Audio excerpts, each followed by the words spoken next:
الرحمن الرحيم يا أيها الذين آمنوا اتقوا الله حق تقاته ولا تموتن إلا وأنتم مسلمون يا أيها الناس اتقوا ربكم الذي خلقكم من نفس واحدة وخلق منها زوجها وبث منهما رجالا كثيرا ونساء واتقوا الله الذي تساءلون به والأرحام إن الله كان عليكم رقيبا يا أيها الذين آمنوا اتقوا الله وقولوا قولا سديدا يصلح لكم أعمالكم ويغفر لكم ذنوبكم ومن يطع الله ورسوله فقد فاز فوزا عظيما وقال النبي صلى الله عليه وسلم اللهم إني أسألك فعل الخيرات وترك المنكرات وحب المساكين. برادران اسلام امت محمدیہ کے غیور حوصلہ مند نوجوان ساتھیوں اور عزیز بچوں، جملہ ہر قسم کی اچھی اور سچی تعریف اللہ سبحانہ و تعالیٰ کے لیے، پھر درود و سلام ہو سارے انبیاء علیہ السلام پر، بالخصوص سیدنا محمد الرسول اللہ صلی اللہ علیہ وسلم پر. اللہم صلی وسلم علی نبینا محمد صلی اللہ علیہ وسلم. عزیز بھائیوں، پچھلے جس وقت میرا آنا ہوا تھا اس وقت میں اخلاق حسنہ پر گفتگو کیا تھا. اخلاق ایک مسلمان کی پہچان ہے. اخلاق کا مطلب یہ نہیں کہ آدمی صرف اپنی زبان سے میٹھی چکنی چپاٹی باتیں کر کر لوگوں کو دھوکہ دے. بعض اوقات بعض لوگ ایسے ہوتے ہیں بہت زیادہ چکنی چپاٹی باتیں کر کر لوگوں کو دھوکہ دھڑی کا شکار کرتے ہیں. لیکن اللہ کے نبی علیہ السلام کی تعلیمات اور آپ کے فرامین جب ہم پڑھتے ہیں تو بہت ساری باتیں ہمیں ایسی معلوم ہوتی ہے جس کے اختیار کرنے سے ہمارے اخلاق کے اندر پروان چڑھتا ہے، ہمارے اخلاق کے اندر ترقی ہوتی ہے. ہمارے معاملات، ہمارے لین دین، جملہ ساری باتیں جب شریعت کی تابع ہوتی ہیں تو خود بخود ہمارا اخلاق، ہمارا کردار بڑھ جاتا ہے. حضرت عائشہ رضی اللہ تعالی عنہ کے پاس کچھ لوگ آئے اور آپ سے پوچھا آپ کا اخلاق کیا ہے. آپ مائی عائشہ رضی اللہ تعالی عنہ پوچھتے ہیں اما قرأت القرآن، اما قرأت القرآن، کیا تم نے قرآن مجید نہیں پڑھا؟ کان خلقہ القرآن، جو کچھ قرآن میں ہے نبی کا اخلاق ہے. جب ہم قرآن مجید کی تلاوت کرتے ہیں، قرآن پڑھتے ہیں تو بہت سارے پیغامات، بہت ساری باتیں ہمیں سمجھ میں آتی ہیں. ایک بات یہ ذہن میں رہے، اخلاق نیکی کا کام کرنا، نیکی کی رغبت دینا، لوگوں کو اچھی زبان سے بات کرنا، اچھی عادتوں سے اختیار کرنا، زبان پر گالی گلوچ نہ اختیار کرنا، یہ ساری باتیں اخلاق میں ہیں. ایک آدمی حق پر ہے، سچائی پر ہے، جب حق پر ہوتا ہے، سچائی کو اختیار کرتا ہے، اس کے بعد اس کو زمانہ جو ٹھوکریں مارتا ہے، زمانہ اس کے ساتھ جو گالی گلوچ کرتا ہے، ان کو برداشت کرنا، ان کو سہنا، یہ بھی ایک اعلیٰ اخلاق کی مثال ہے. قرآن مجید 29ویں پارے کے اندر ایک دوسری سورت سورہ قلم ہے جس میں اللہ رب العالمین نے قسمیں کھائی، نون والقلم وما یسطرون. نون قسم ہے قلم کی جس سے لوگ لکھتے ہیں. پھر اس کے بعد اللہ تعالیٰ نے آپ سے کہا اللہ کے فضل سے آپ پاگل نہیں. اللہ کے نبی علیہ السلام اللہ کا پیغام اللہ کے بندوں تک پہنچا رہے ہیں تو قوم کے لوگوں نے آپ کو پاگل کہا، آپ کو دیوانہ کہا. لیکن آپ علیہ السلام بشر ہے نا، آپ کو تکلیف نہیں ہوگی کہ لوگ آپ کو کوئی پاگل بول دے رہا ہے، کوئی جادوگر بول دے رہا ہے، کچھ بھی بول دے رہا ہے. اللہ نے قسم کر کہا کہ آپ پاگل نہیں ہیں. وَإِنَّ لَكَ أَجْرًا غَيْرَ مَمْنُونَ، اور آپ کو اللہ نے اس طرح یقین دلایا. اللہ کے نبی، آپ جو لوگوں کی باتیں جو قوالے رہے نا، جو لوگوں سے آپ کو ٹینشن ہو رہی ہے، آپ کو جو ہراسمنٹ کر رہے ہیں ذہنی اعتبار سے، آپ کو جو پریشان کر رہے ہیں، آپ جس پر صبر کر رہے ہیں، وَإِنَّ لَكَ أَجْرًا غَيْرَ مَمْنُونَ، انلمیٹڈ ثواب آپ کے لیے. سبحان اللہ.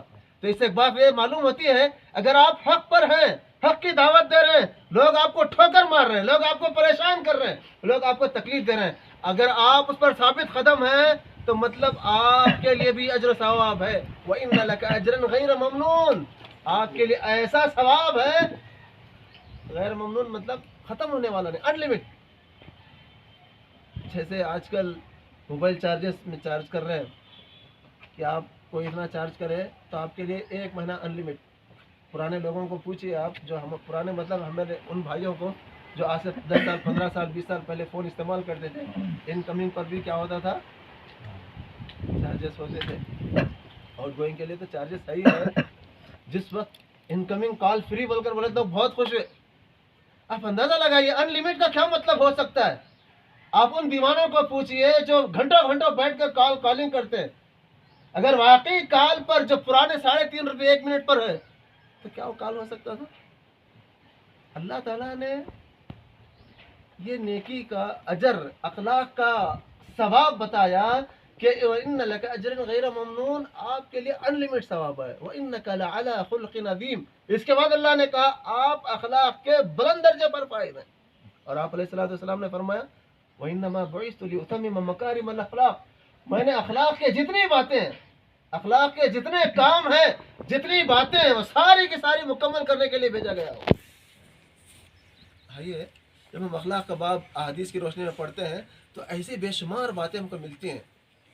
ایک صحیح حدیث ہے، اللہ کے نبی علیہ السلام فرماتے ہیں اللہ رب العالمین کے پاس میں اس کے لیے جنت میں ایک چبوترے کی ضمانت دیتا ہوں. چبوترا بولے تو گھٹا جہاں پر لوگ بیٹھتے ہیں. آج کے زمانے میں جس کے ماں باپ گھر رکھیں بہت اچھی بات ہے، ورنہ اس آدمی سے پوچھئے جس کا گھر نہیں ہوتا ہے، کرائے کے گھر میں ہوتا ہے، پھر اس کے بعد محنت مزدوری کرنے کے بعد زمین کا خریدنا، گھر کا بنانا ایک لمبا پروسیس. لیکن گھر اللہ کی بڑی نعمت ہے، ہر انسان کی ضرورت ہے. لیکن اگر اللہ رب العالمین کسی آدمی کو جنت میں چبوترا دے دے، چبوترا کس کا ہوگا؟ جس کا گھر ہوگا اسی کا چبوترا ہوگا نا. صرف کٹا بنا کر کوئی چھوڑ دیتا ہے کیا؟ گھر کے سامنے لوگ چبوترا رکھتے ہیں. جنت کی جو نعمتیں ہیں، جنت کا جو معاملہ ہے، اللہ کے نبی علیہ السلام نے فرمایا، اللہ رب العالمین نے حدیث قدسی کے اندر اللہ کہتا ہے میں نے اپنے نیک بندوں کے لیے جنت کی نعمت ایسی تیار کی ہے جس کو کسی آنکھ نے دیکھا نہیں. جنت کی خوبیوں کے بارے میں، جنت کی جو فیسلٹیز ہے، جو سہولتیں ہیں، اس کے بارے میں کسی کان نے سنا نہیں ہوگا اور نہ ہی کسی کے دل میں اس کا احساس بھی نہیں ہوا ہوگا. صرف ہم جنت کی کچھ نعمتوں کو قرآن اور احادیث کی روشنی میں بتاتے ہیں، لیکن جو حقیقی جنت ہے اللہ تعالیٰ حدیث قدسی کے اندر فرماتا ہے وہ ہم اپنے ایسے نیک بندوں کے لیے تیار کیا ہے جس کو کسی کان نے سنا نہیں، جس کی خوبیوں کے بارے میں جس کو کسی آنکھ نے دیکھا نہیں، جس کو کسی دل نے محسوس نہیں کیا. اللہ سے دعا کیجئے اللہ ہم سب کو اس جنت الفردوس کا وارث بنائے. اس جنت میں اللہ تعالیٰ، اللہ کے نبی کہتے ہیں میں اس کو جنت میں ایک چبوترے کی ضمانت دیتا ہوں. اگر ہمارے محلے کا، ہمارے بستی کا کون تو پٹیل، کون تو بھی سوداگر، کون تو ایک لیڈر آدمی کسی چیز کی ضمانت ہے نہیں بولے تو صاحب کتنا گارنٹی دیتے نا. اللہ اکبر، ہم دنیا داروں کی بات پر اتنا یقین کر لیتے ہیں کہ ہم اس بات پر یقین نہیں کہ میرے اور آپ کے پیارے نبی محمد الرسول اللہ صلی اللہ علیہ وسلم اس بات کی ضمانت دے رہے ہیں کہ میں ضمانت دیتا ہوں جنت کے اندر اس کے ایک مومن آدمی کے لیے چبوترے کی، جو آدمی سچائی پر ہونے کے باوجود لڑائی کو چھوڑ دیتا ہے. مطلب سمجھ رہے ہیں؟ کسی دو بھائیوں کا، کسی دو آدمیوں کا، کسی دو پڑوسیوں کی کچھ کسی چیز میں لڑائی ہوتی ہے، کسی بھی مسئلے کو لے کر. آپ اچھی طرح سے بات کو سمجھیں، کسی بھی سلسلے میں میری اور آپ کی لڑائی ہے، لڑائی چل رہی ہے، آپ حق پر ہیں، آپ بالکل آپ کی جگہ میں ہیں، آپ کا مسئلہ بالکل پرفیکٹ ہے، پھر بھی میں زبردستی کی جھگڑے میں پڑ رہا ہوں. اگر آپ خاموش بیٹھ رہے ہیں تو یہ آپ کی کمزوری نہیں ہے. آپ کو اس حدیث پر یقین ہے کہ جو آدمی حق پر ہونے کے باوجود لڑائی کو چھوڑ دیتا ہے تو اللہ کے نبی علیہ السلام اس کے لیے جنت میں کس چیز کی ضمانت دے رہے ہیں؟ بولو، چبوترے کی ضمانت. ایک قدم آگے بڑھیے. اللہ کے نبی علیہ السلام کہتے ہیں میں جنت کے بیچ و بیچ میں ایک محل کی ضمانت دیتا ہوں اس آدمی کے لیے جو ہنسانے کے لیے بھی جھوٹ نہیں بولتا ہے. بس سمجھ میں آئی؟ آج ہمارا واٹس ایپ، یوٹیوب، فیس بک اوپن کرو، کھولتے ہی کھی ہنسی کے پورے، اس میں کتنی باتیں سچائی پر مبنی ہوتی ہیں. اللہ کے نبی صلی اللہ علیہ وسلم کی تعلیم، مطلب جھوٹ کا چھوڑنا بھی، میں موضوع سے نہیں ہٹ رہا ہوں، بات اصل کیا ہے، اخلاق کا دائرہ زبان کی حفاظت میں ہے، زبان کی سچائی میں ہے. اگر کوئی آدمی جھوٹ بولتا ہے، گالی گلوچ کرتا ہے، الٹی سیدھی باتیں کرتا ہے، لوگوں پر لان تان کرتا ہے، تو وہ آدمی اخلاق والا ہو سکتا ہے؟ نہیں ہو سکتا. اللہ کے نبی جنت کے بیچوں بیچ اس آدمی کے لیے ایک محل کی ضمانت دے رہے ہیں جو آدمی ہنسانے کے لیے بھی جسٹ جوکنگ تھی یار، بس ایسے ہی بولا میں، جو باتوں میں ہوتی ہے عام طور پر ہنسا دیتے ہیں، پورا محفل ہاں ہاں ہاں ہنس دیتے ہیں، پھر اس کے بعد نہیں بس ایسے ہی میں ہنسنے کے لیے بولا. نہیں، اللہ کے نبی علیہ الصلوۃ والسلام ہنسانے کے لیے بھی جھوٹ بولنے سے منع کیا ہے. تیسری بات اسی حدیث کے اندر اللہ کے نبی علیہ السلام فرماتے ہیں جنت کے اعلیٰ علین میں، ایک دم جنت کے اونچائی پر، فرسٹ میں کیا بتایا چبوترا، نمبر 2 جنت کے بیچوں بیچ میں محل، جنت کے ایک دم اعلی مقام پر ہائیسٹ، جیسے very very very person V I P بولتے نا، بہت ہی وی آئی پی پرسن بولتے نا، اس دنیاوی چیزیں ہلاک ہونے والی ہے.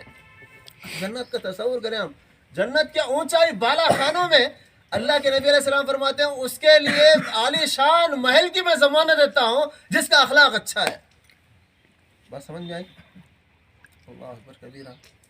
اخلاق کیا فضیلت، اخلاق کے بارے میں بہت ساری باتیں ہم جانیں. اللہ کے نبی علیہ السلام دعا کرتے تھے اللہم انی اسألک فعل الخیرات، اللہ میں نیکی کے کاموں کا تجھ سے سوال کرتا ہوں. ہم کیا سمجھ رہے ہیں صرف نماز روزہ یہی ثواب کا کام ہے؟ ثواب کا کام یہ فرض ہے. اس کے علاوہ ہمارے ایک مسلمان بھائی سے مسکرا کر ملنا بھی کیا ہے؟ نیکی ہے. بعض اوقات ایسا ہوتا ہے ایک دم چرانڈی مدال کو 12:30 جس کے چہرے پر بجنا ایک دم منہ موڑ کر جاتا ہے، کیوں؟ وہ ہماری پارٹی کا نہیں ہے. اللہ کے نبی علیہ الصلوۃ والسلام نے فرمایا کہ جس کو تم پہچانتے ہو، جس کو نہیں پہچانتے اس کو سلام کرو. افشوا السلام بینکم، لوگوں تم اپنے درمیان کو سلام عام کرو. نبی کا اخلاق دیکھیے، آپ علیہ الصلوۃ والسلام گلی میں محلوں میں آپ گزر رہے ہیں، آپ بچوں پر سلام کر رہے ہیں. سبحان اللہ.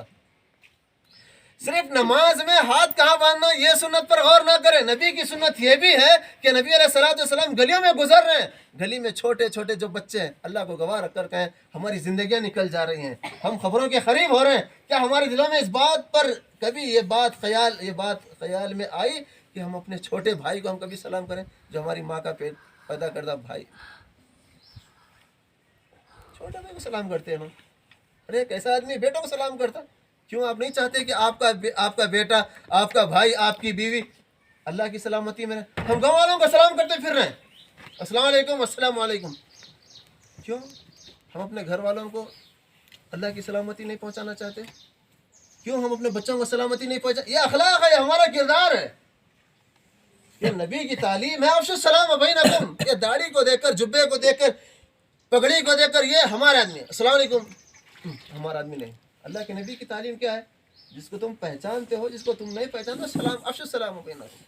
اللہم انی اسألک فعل الخیرات، نبی کی دعا، اللہ میں تجھ سے نیکی کے کاموں کا تجھ سے سوال کرتا ہوں. نیکی کے کام کیا ہے؟ اللہ کے نبی علیہ الصلوۃ والسلام نے فرمایا اماطۃ الاذی عن الطریق صدقۃ، راستے سے تکلیف دینے والی چیز کو ہٹانا صدقہ ہے، نیکی ہے. اللہ معاف فرمایا، برا نہ مانی، حقیقت ہے. ہمارے محلے کا نام مومن پورا ہوگا، آپ کے گاؤں میں بھی ہوگا. ہمارے محلے کا نام مسلم پورا ہوگا، مسلم چوک ہوگا، فلاں فلاں ایکس وائی زیڈ مسلم نام ہوں گے. آپ ہمارے گلیوں کا جائزہ لیں، کتنی گندگی ہوتی ہے. بعض اوقات ادھر سے بھی کچھ لاپرواہی ہوتی ہے کیونکہ یہ ان لوگوں کا ایریا چھوڑ دو جا لیں، لیکن یہ حقیقت ہے ہماری جانب سے اس کے اندر ہم کتنی صفائی کا لحاظ رکھیں، جبکہ ہمارا دین پاکی صفائی پر مبنی ہے. الطہور شطر الایمان، پاکی صفائی آدھا ایمان ہے. پاک صاف رہنا، یہ طہارت سے رہنا ایک جو تصور ہے وہ مسلمانوں کے پاس، لیکن مسلمان طہارت سے نہیں. دوسری بات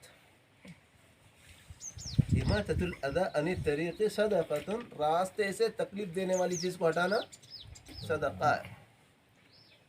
بعض اوقات بڑے بڑے جلسے، بڑے بڑے کانفرنسیں، بڑے بڑے جلوس وہ کام نہیں کرتے جو ہمارا انفرادی طور پر پرسنل لائف میں ایک چھوٹی حدیث پر عمل کرنے سے سامنے والے پر اثر پڑتا ہے، اس کی زندگی بدل جاتی.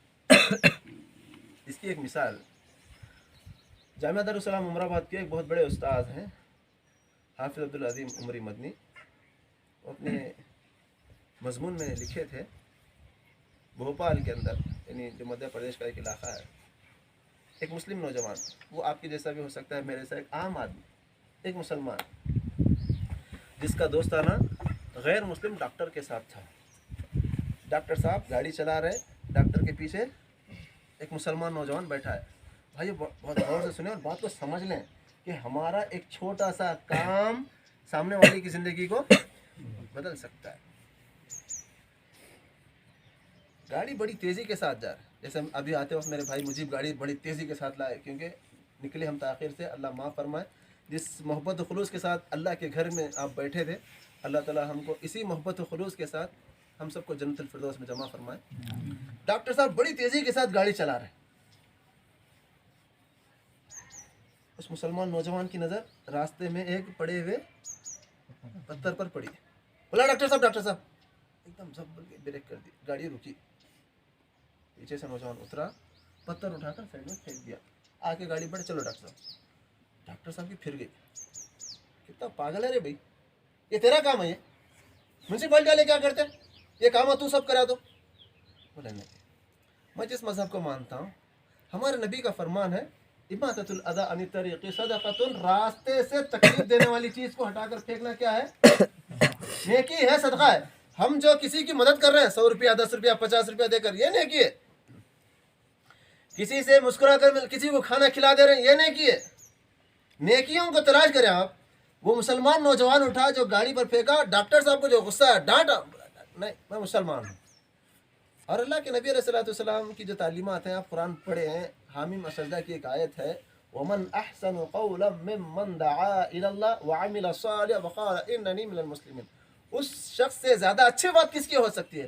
ہم اس آدمی کو بڑا اچھا معتبر سمجھتے ہیں جس کے آگے پیچھے لوگ گھومتے ہیں، جس کے گھر کے سامنے بڑی گاڑی ہے، جس کے، سمجھ رہے ہیں، ہم اس کو بڑا معتبر سمجھتے ہیں. قرآن کہتا ہے اس شخص سے زیادہ اچھا کون ہو سکتا ہے جو لوگوں کو اللہ کی طرف بلائے، وَعَمِلَ صَالِحًا، نیک کام کرے. ہم دعا کس بات کی کر رہے ہیں؟ میں جو دعا پڑھا خطبے کے لیے، اللہم انی اسألک فعل الخیرات، اللہ مجھے نیک کاموں کی توفیق دے. وَعَمِلَ صَالِحًا، نیک کام کرتا ہے. وَقَالَ إِنَّنِي مِنَ الْمُسْلِمِينَ، میں مسلمان ہوں. بعض اوقات حالات اتنے خراب بنتے ہیں، ماحول میں اتنی ایسی بے شمار بری مثالیں ملتی ہیں، آدمی اپنے آپ کو مسلمان کہنے کے لیے شرماتا ہے. صحیح ہے، ایسی بے شمار مثالیں ملتے ہیں. بڑے معتبر اور لوگوں کی دعوت میں اگر گئے، وی آئی پیز کی یا لیڈروں کی، فلاں کی فلاں، اپنے آپ کو اپنی شناخت بتاتے ہوئے، اللہ اکبر. 3 باتیں ہیں اللہ کے نبی، اللہ نے کہا اس شخص سے زیادہ اچھی بات کس کی ہو سکتی ہے جو لوگوں کو اللہ کی طرف بلائے، نیک کام کرے. وقال اننی من المسلمین، اور کہے میں مسلمان ہوں، الحمدللہ الحمدللہ میں مسلمان ہوں. یہ دیکھیے، ڈاکٹر صاحب سے اس نوجوان نے کہا میں کیا ہوں؟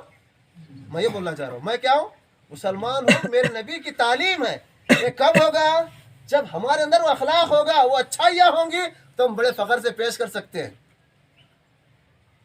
ہم بازار میں 2 نمبری کریں گے، کالے دھندے کریں گے، گانجا چرس میں شریک ہوں گے، چوری کریں گے، جھوٹ بولیں گے، لوگوں کی ٹوپیاں پہنائیں گے، کیا ہم فخر سے بول سکتے ہیں؟ نہیں.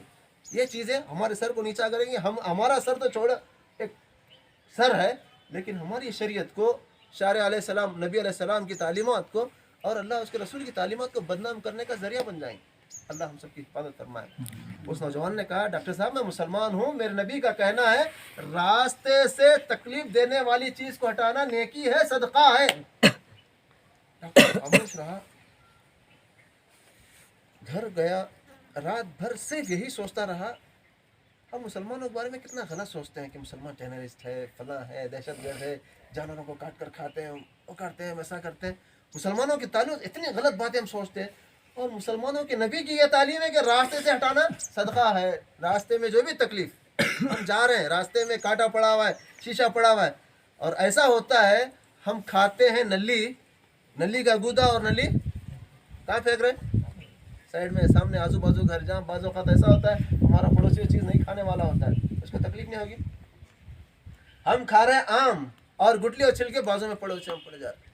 ایسے عام طور پر یہ چیزیں ایسی ہیں بولنے کے لیے، کیا اتنی چھوٹی باتیں بولتے کیا مول صاحب، یہ چھوٹی باتیں نہیں، یہ ہمارا اخلاق، یہ ہمارا کردار، یہ ہمارا معیار بتاتا ہے ہم کس لیول کے مسلمان ہیں۔ ڈاکٹر رات بھر سوچتا رہا، جیسے فجر کی اذان ہوئی فوراً اٹھا، مسلمان کے گھر کو جا کر پھٹکا مارا۔ کون سے مسلمان کو؟ جو بائک پر تھا نا، دروازہ کھولا تو سامنے کون؟ ڈاکٹر صاحب۔ کیا ڈاکٹر صاحب؟ بولے نہیں یار، وہ تمہارے نبی کی جو کتاب ذرا دو، میں پڑھنا چاہتا ہوں۔ کچھ تو سمجھ میں آ رہا؟ بڑا جلسہ نہیں کیا، وہ بڑا جلوس نہیں نکالا، بڑی کانفرنس نہیں کیا، صرف ایک حدیث پر عمل کیا۔ وہ ڈاکٹر جو غیر مسلم ہے، جو مسلمانوں کے تعلق سے غلط سوچتا تھا، فجر کے وقت آیا اور آ کر بولتا بھائی وہ تمہارے نبی کی کتاب جو میں پڑھنا چاہتا ہوں۔ میں رات بھر سویا نہیں۔ ڈاکٹر صاحب بعض اوقات فری بولتے ہیں، ارے کیا ہے تو کبھی بھی آ میرے گھر کو رات کے 12 بجے۔ کئی کو آتا بھائی تیرے گھر کو رات کے 12 بجے، نہیں کیا بھی ضرورت پڑی تو بول، میں کبھی بھی حاضر ہوں 12 بجے رات کو، بولتے۔ کتنی موتے بری کی ڈائلاگ ہے۔ تو ڈاکٹر بولتا ہے کہ بھائی جس نبی کی تعلیم یہ ہے کہ اپنی ذات سے تکلیف نہیں دینا، تکلیف دینے والی چیز کو ہٹا کر نیکی ہے، تو تو رات میں سویا رہتا، میں تجھے آ کر تکلیف دیا تو کیسا؟ اور مجھے یقین ہے کہ تو مسلمان ہے، فجر کی نماز کو اٹھتا ہے۔ میں ذرا اپنی بات کو روک کر آگے آپ کو بات کرتا ہوں۔ ایک غیر مسلم ڈاکٹر کا مسلمان نوجوان کے بارے میں کیا خیال ہے؟ کیا خیال ہے؟ عام طور پر ہم کسی کا قرض ان ملراج نہیں کمپلسری 9 بجے آفس کو جاتا ہوں، جاتا ہے رستے سے جاتا، ان کو جا کو رستے میں ٹھیکتا نہیں، رات میں 10 بجے وہ فلاں کے ساتھ انہیں آتا چائے پینے کے بعد جگہ جا کو ٹکیں گے اور ٹکتے نہیں۔ تو ویسے غیر مسلم کا نظریہ مسلمان کے تعلق سے کیا ہے؟ مسلمان فجر کی نماز کو، پھر ایک بار بولیے کیا؟ یہ غیر مسلم کا نظریہ ہے ایک مسلمان کے بارے میں، مسلمان فجر کی نماز کو، اللہ آپ سوچیے، آپ ایک غیر مسلم کا نظریہ ہے۔ میں اپنی جگہ، آپ نے کہا ہر بھائی اپنی جگہ سوچے، کیا ہم فجر کو بیدار ہو رہے ہیں؟ کیا ہماری فجر ہو رہی ہے؟ جبکہ اللہ کے نبی علیہ الصلوۃ والسلام نے فرمایا جو آدمی فجر پڑھتا ہے وہ اللہ کے سائے میں ہوتا ہے۔ اور ایسی بے شمار احادیث ہیں، جو آدمی فجر چھوڑ کر سوتا ہے تو شیطان اس کی کان میں، جی اللہ اکبر، بات سمجھ میں آئی؟ جو آدمی فجر چھوڑ کر سوتا ہے، شیطان اس کی کان میں پیشاب کرتا ہے۔ آپ فجر چھوڑ کر سوئے اور صبح اٹھ کر کان میں انگلی ڈال کر دیکھنے کی ضرورت نہیں ہے۔ اگر دیکھنا ہی چاہتے ہیں تو ممکن ہے آپ کو وہ محسوس بھی ہوگا، کیونکہ حدیث میں اس بات کا تذکرہ ہے کہ جب آدمی فجر میں بیدار ہو تو سب سے پہلے اپنے دونوں ہاتھوں کو، یہ جو کلائیوں میں وضو کے دوران اتنا ہاتھ دھوتے نا، دونوں ہاتھوں کو 3 مرتبہ دھونا، پھر اس کے بعد کسی بھی ٹب میں، بکیٹ میں، بیرل میں کچھ ڈبانا ہے تو دھو، پانی ہاتھ ڈال سکتے۔ کیوں؟ اللہ کے نبی علیہ السلام لا ادری این باتت یدہ، آدمی نہیں جانتا کہ رات میں اس کا ہاتھ کدھر کدھر گیا۔ ایک سر پھرا، کیا بولا کہاں جاتا میرا ہاتھ؟ شارین کتابوں کی شرح لکھنے والے لکھے ہیں کہ جس ضد کے ساتھ جب یہ حدیث پڑھنے کے بعد ضد کیا، جب دوسرے دن اٹھا تو اس کا ہاتھ جو ہے پچاڑے میں تھا، جو پیخانہ کرنے کی جگہ ہے۔ عام طور پر نیند میں آدمی کھجانے کے غرض سے کدھر بھی ہاتھ جاتا ہے۔ دیکھیے احادیث جب ہم سنتے ہیں، اس کے سننے کے بعد اپنی زندگی میں عمل کرنے کا جذبہ رکھیں۔ فجر میں بیدار ہونے کے بعد بہت ساری باتیں ہیں، تو ہم بات کیا کر رہے تھے؟ اس ڈاکٹر کا تصور کیا ہے کہ مسلمان فجر کی نماز کو اٹھتا ہے۔ اللہ مجھے اور آپ کو اٹھنے کی توفیق عنایت فرمائے۔ تو پھر پڑھا، عبدالعظیم صاحب لکھتے ہیں کہ وہ آخر مسلمان ہوا۔ کون؟ ڈاکٹر۔ کیا کام کیا تھا؟ اخلاق دیکھیے، ساتھ میں رہے، ہم ساتھ میں اٹھتے بیٹھتے ہیں، غیر مسلموں کے ساتھ تجارت کر رہے ہیں، ان کے ساتھ بڑی بڑی ڈیلنگیں کر رہے ہیں۔ کبھی ایسا اتفاق ہوا ہے کہ اذان ہوئی، بولے بھائی ہم جاتے ہیں، نہیں باتیں پڑھیں۔ جب ہم نہیں بول اس کو یہ کر رہے ہیں تو مطلب وہ ہم کو جانچ لیتا ہے ہم کتنے ہیں، یعنی ہم اپنائیت کو، اپنے مذہب کے اندر کتنی غیرت رکھتے ہیں، ہم اپنے چیز کے اندر کتنی محبت رکھتے ہیں۔ لہذا میرے دوستوں، ان چیزوں میں مراوت نہ کریں۔ تعاونوا علی البر والتقوی ولا تعاونوا علی الاثم والعدوان، تم نیکی اور تقوی کے کام میں کسی کی بھی مدد کرو۔ اللہ کے نبی علیہ السلام نبی بننے سے پہلے مکہ کے اندر ایک کمیٹی بنی تھی گاؤں کے تعلق سے، تو اس میں آپ شریک تھے۔ اس کمیٹی کا نام تھا حلف الفضول۔ حلف الفضول، اس کے اندر مکہ کے جو بڑے بڑے چہرے تھے، جو چودھری، سردار، نامور لوگ، اس میں سارے لوگ شریک تھے. آپ علیہ الصلوۃ والسلام بھی اس کے اندر موجود تھے. مکہ میں ایک دفعہ سیلاب آیا، کعبۃ اللہ کی دیواریں ادھر ادھر ہو گئی تھی. تو اللہ کے نبی علیہ الصلوۃ والسلام ابھی نبی نہیں بنائے گئے تھے. مکہ والے کعبۃ اللہ کی تعمیر کرنے کا ارادہ کیا. سبحان اللہ. مکہ والے جس وقت کعبۃ اللہ کی تعمیر کرنے کا ارادہ کیا، وہ اپنے حلال پیسوں کو جمائے. علماء اور مفسرین لکھتے ہیں کہ وہ لوگ اپنے پاس حلال کمائی کا الگ ہی بجٹ رکھتے. ایسا کچھ بھی ایسا ویسا آتا تو الگ ہی رکھتے. آپ بھی اہتمام کر سکتے ہیں. وہ لوگ جن کا پیسہ بینکوں میں ہے، آپ کو اندازہ ہے کہ میرا پیسہ اتنا ہے، جو اضافہ ہے وہ میرا نہیں ہے.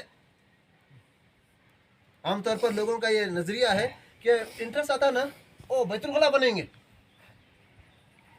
بولتے سنے آپ کبھی؟ کر سکتے؟ بالکل نہیں کر سکتے. ہمارا ایمان، ہمارا اسلام کہاں سے شروع ہو رہا ہے؟ اگر میں بیت الخلا بولا تھا، ان کے مول صاحب بولے دیکھو بیت الخلا سے ان کا اسلام شروع ہو رہا ہے. بھائی اگر آپ پاکی نہیں استعمال کیے، طہارت کر آپ پانی استعمال کیے، تو آپ نماز کیسے پڑھیں گے، روزہ کیسے رکھیں گے، آپ قرآن مجید کی تلاوت کیسے کریں گے؟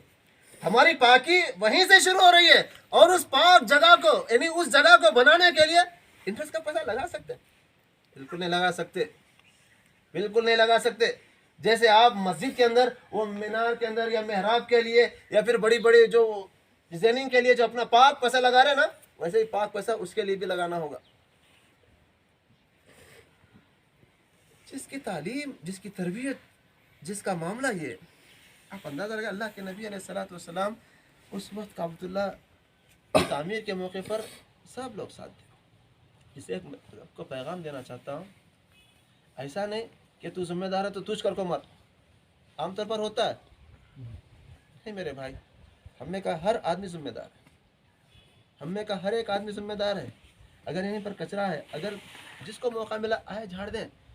جھاڑنے سے ہماری عزت نہیں ہٹے گی. آپ اندازہ لگائیے، آپ 20-25 لاکھ روپے ڈپازٹ دے کر دکان کھولیں، 50 لاکھ کا مال اندر رکھیں، جس دن نوکر نہیں آیا تو آپ جھاڑو پکڑتے کہ نہیں دکان میں؟ ہم اپنی دکان کو صاف کرنے کے لیے شرما رہے ہیں. ہم اپنی دکان کا پوچھا مارنے کے لیے شرما رہے ہیں. کیا ہم اللہ کے گھر کو کبھی صاف کرنے کے لیے شرمائیں گے؟ آپ کو پتہ ہے اللہ کے نبی علیہ الصلوۃ والسلام کے پاس مسجد کی خدمت کرنے والوں کی کیا قدر تھی؟ کبھی کسی موقع پر میں اسی پر بات کروں گا. لیکن ایک خادمہ تھی، کالی کلوٹی عورت تھی. ایک دفعہ رات میں اس کا انتقال ہوا. صحابہ اس کو کفنائے، نہلائے، کفنائے، لے جا کر قبرستان میں دفنا دیا. کچھ دن کے بعد اللہ کے نبی نے پوچھا، یہاں پر ایک کالی کلوٹی عورت رہتی ہے، خادمہ تھی، کہاں ہے؟ نہیں اللہ کے نبی، اس کا انتقال ہوا.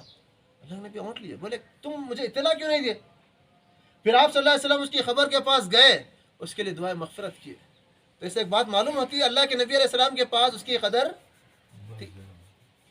اور آپ کی جانکاری کے لیے بات بھی ذہن میں رہے، اللہ کے نبی فرماتے ہیں قیامت کے روز بندوں کے نامہ اعمال مجھ پر پیش کیے جائیں گے. ان نیک کاموں میں ایک چھوٹا نیک کام بھی ہوگا جس نے مسجد سے ایک تنکا اٹھا کر، ایک کچرے کا تنکا اٹھا کر مسجد سے پھینکا ہوگا. اس آدمی کا کیا کہنا جو کچرا سمٹ کر پھینک رہا ہے. ایک تنکا، اللہ کے نبی بول رہے ہیں، ایک تنکا جس نے ثواب سمجھ کر اٹھا کر پھینکا ہے، اس کا ثواب مجھے پیش کیا جا رہا ہے. جس نے ٹھوکریاں بھر کر مسجد سے اگر کچرا پھینک رہا ہے، اس کے ثواب کا اندازہ لگائے آپ. اللہ ہم کو نیک توفیق دے. تو حلف الفضول کی جو میٹنگ تھی، آپ علیہ الصلوۃ والسلام اس میں موجود تھے. جو بھی فیصلے ہوتے، جو بھی باتیں ہوتی، کعبۃ اللہ کی تعمیر ہوئی. کعبۃ اللہ کی تعمیر ہونے کے بعد جو حجر اسود کا پتھر ہے، کالا جو پتھر ہے، اس کو رکھنے کی بات آئی. اب وہ جب رکھنے کی بات آئی، اب یہاں پر میں کی بات آئی. بازو ہوتا تھا نا صاحب کرے، اب ریبن کاٹنے کی بات ہے. ہوتا مسئلہ، گھر میں اگر 4 بھائی ہیں، چاروں کی الگ الگ خواہشیں ہوتے ہیں. نہیں میں فلاں آدمی کو بلانا چاہ رہا ہوں، بولا نہیں میں فلاں کو بلانا چاہ رہا ہوں. وہاں کے سرداروں کے اندر ٹکراؤ پیدا ہوا کہ نہیں ہم رکھیں گے، ہمارا خاندان رکھے گا. کسی نے کہا دیکھو ایک کام کرتے ہیں، کل صبح سب سے پہلے آئے گا، ہم اس کو حکم بنائیں گے، اس کو ہمارا جج مانیں گے. سب اپنے اپنے گھروں کو گئے. جب صبح لوگ آئے تو سب سے پہلے کس کو پایا؟ نبی صلی اللہ علیہ وسلم کو پایا. نبی علیہ السلام کو دیکھنے کے بعد لوگ سب مطمئن ہو گئے، بولے نہیں یہ محمد، کیونکہ آپ کا اخلاق ویسا تھا. آپ کی جو شبیہ تھی، آپ کی شخصیت، جو آپ کی پرسنالٹی تھی لوگوں کے درمیان کہ آپ امانت دار ہیں، آپ سچے ہیں. ہم کس کے امتی ہیں؟ اللہ اکبر. ابھی آپ نبی نہیں بنائے گئے، ابھی آپ رسول نہیں بنائے گئے، اللہ تعالیٰ آپ کو قرآن حدیث کی تعلیم نہیں سکھایا ابھی. یہ اس وقت کی بات. بولے محمد یہ فیصلہ ٹھیک کرے گا. اب سب پریشان ہیں. اب ہو سکتا ہے یہ اپنے خاندان ہاشم کے لوگوں کو بلائے گا رکھنے کے لیے. آپ علیہ الصلوۃ والسلام ایک چادر منگاتے ہیں، چادر بچھائے، پیارے نبی علیہ السلام خود اپنے مبارک ہاتھوں سے اٹھا کر اس چادر پر رکھا. پھر اس کے بعد ہر خاندان کے ایک آدمی کو بلایا. تمہارے خاندان سے، تمہارے خاندان، ہر ایک خاندان کے ایک آدمی، جتنے لوگ تھے خاندان، جتنے خاندان تھے، جتنے قبیلے تھے، ہر خاندان سے ایک.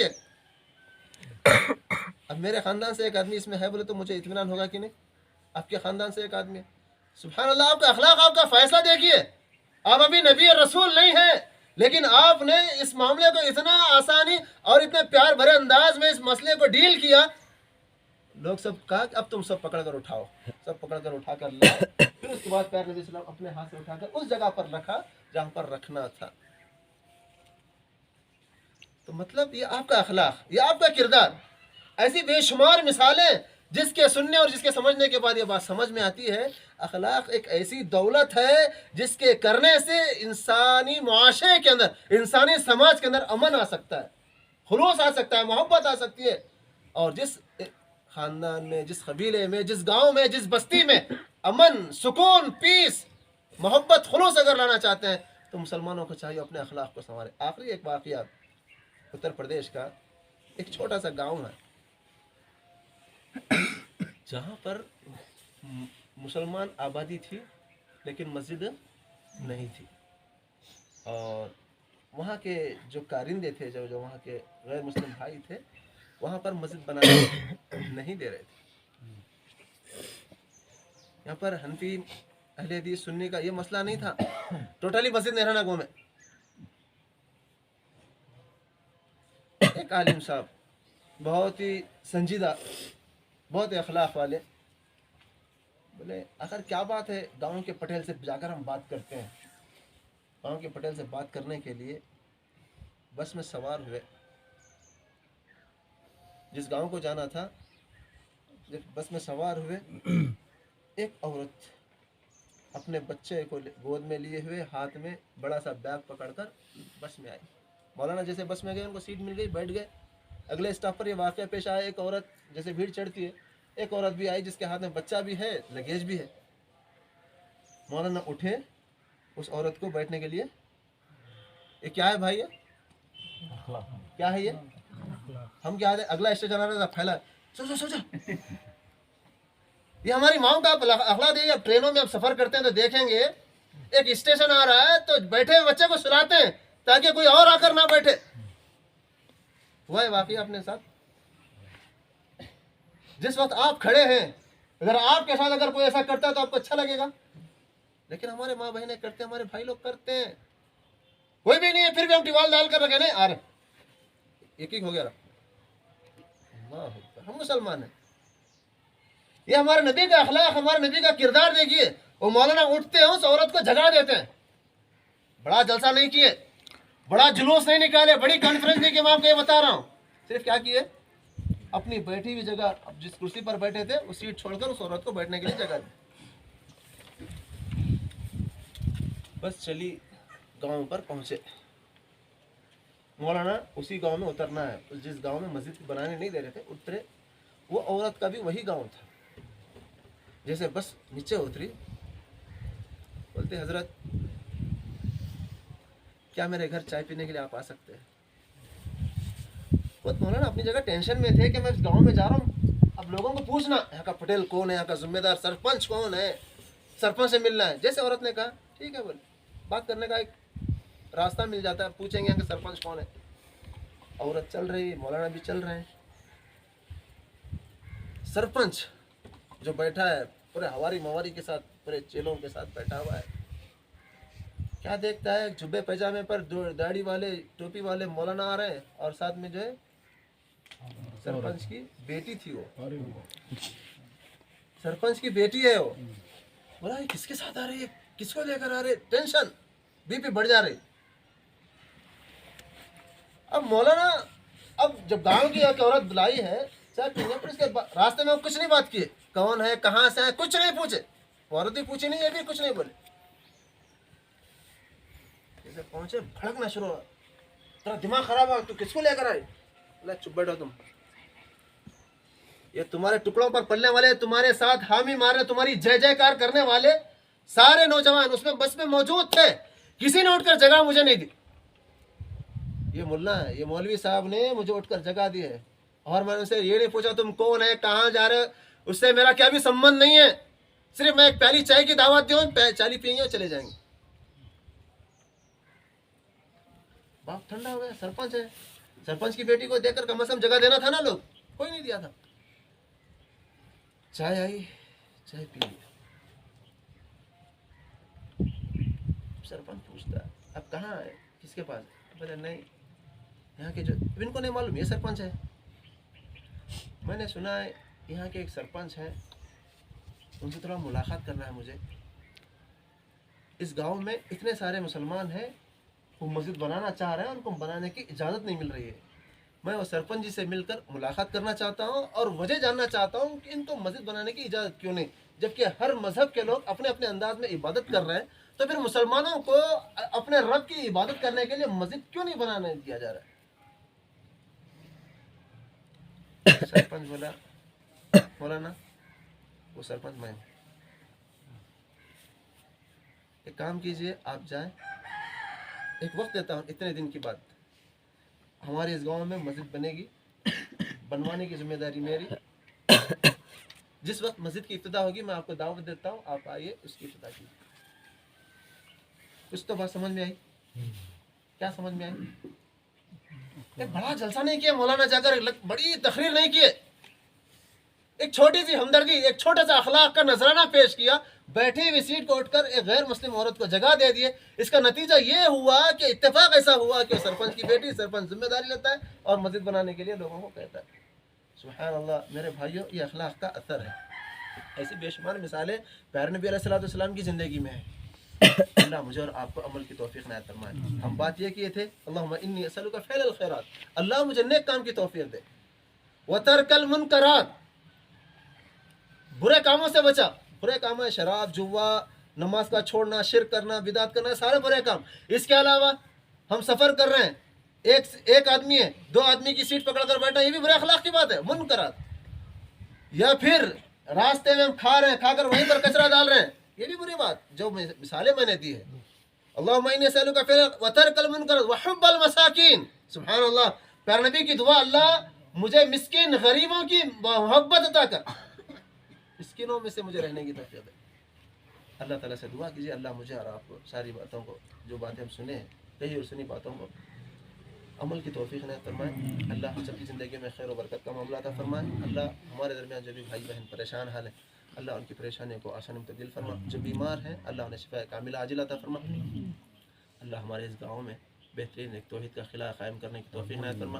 اللہ جو بھائی اپنی محنت کے ذریعے سے، اپنے کام کے ذریعے سے، اپنے وقت کے ذریعے سے، اپنے ذہن کے ذریعے سے اس توحید کے قلعے کو، مسجد قباء کو آباد کرنے کی کوشش کر رہے ہیں، اللہ ان کی خدمات کو قبول فرما.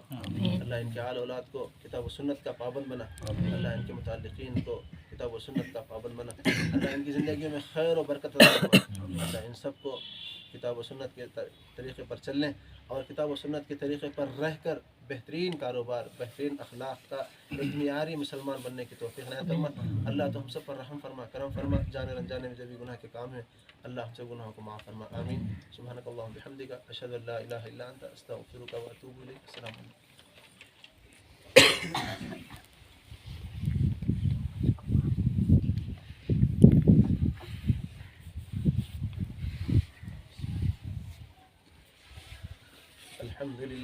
الحمد لله نحمده ونستعينه ونستغفره ونعوذ بالله من شرور أنفسنا ومن سيئات أعمالنا. من يهده الله فلا مضل له ومن يضلله فلا هادي له. أشهد أن لا إله إلا الله وأشهد أن محمدا عبده ورسوله أرسل رسوله بالحق بشيرا ونذيرا. أما بعد، أعوذ بالله السميع العليم من الشيطان الرجيم. بسم الله الرحمن الرحيم. إن الله وملائكته يصلون على النبي يا أيها الذين آمنوا صلوا عليه وسلموا تسليما اللهم صل على محمد وعلى آل محمد كما صليت على إبراهيم وعلى آل إبراهيم إنك حميد مجيد اللهم بارك على محمد وعلى آل محمد كما باركت على إبراهيم وعلى آل إبراهيم إنك حميد مجيد اللهم صل على جميع الأنبياء والمرسلين والملائكة المقربين والخلفاء الراشدين اللهم اغفر للمؤمنين والمؤمنات والمسلمين والمسلمات والأحياء من الأموات بارك الله رحمني ورحمة الله إن الله يأمر بالعدل والإحسان وإيتاء ذي القربى وينهى عن الفحشاء والمنكر والبغي يعظكم لعلكم تذكرون اذكروا الله يذكركم ولذكر الله تعالى أعلى وجل وتم أكبر